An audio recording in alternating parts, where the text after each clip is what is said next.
Devant le génie puissant et souple de Jésus, ses ennemis enragent. Il pénètre si bien leur psychologie nationale. Il la met à nu pour leur montrer du doigt leurs vieux péchés. Esprit littéral, haine du prophète, de l'envoyé de Dieu. Leur hargne ne connaît plus de bornes, et ils sont là à l'entourer pour lui poser 1000 questions. Ils rusent pour le surprendre et le traîner dans la boue. Il est si dangereux de s'opposer aux gens en place.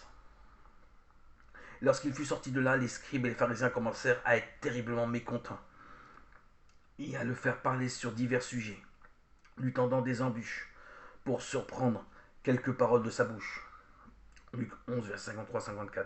Les disciples de Jésus doivent s'attendre aux difficultés et à l'opposition. Aucun disciple n'est au-dessus du maître, ni aucun serviteur au-dessus de son Seigneur.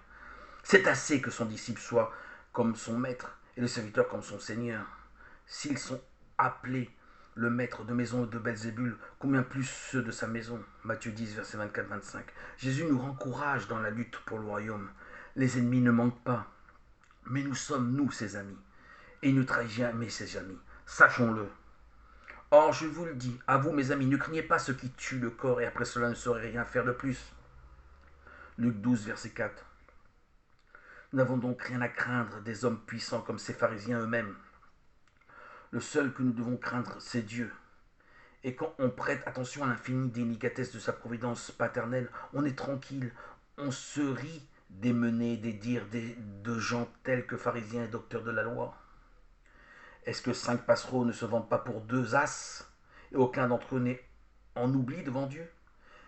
Mais même les cheveux de votre tête sont tous comptés. Ne craignez pas, vous valez mieux que beaucoup de passereaux.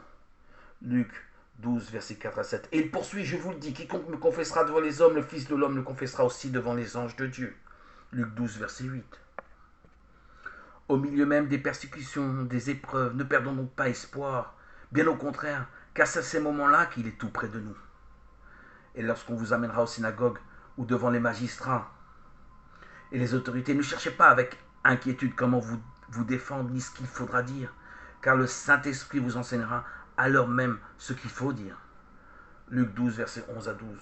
Son amitié pour nous est incassable, efficace. Jésus ne trahit jamais ceux qui se donnent à lui. Aussi, ceux qui sont là, ses amis, ses disciples, peuvent être tranquilles. Jésus ne les abandonnera pas. Beaucoup hésitaient, tremblaient devant les scribes et les pharisiens qui détenaient l'autorité. Je vous le dis, quiconque me confessera devant les hommes, le Fils de l'homme le confessera aussi devant les anges de Dieu. Mais quiconque me reniera devant les hommes sera renié devant les anges de Dieu. Luc 12, versets 8 à 9.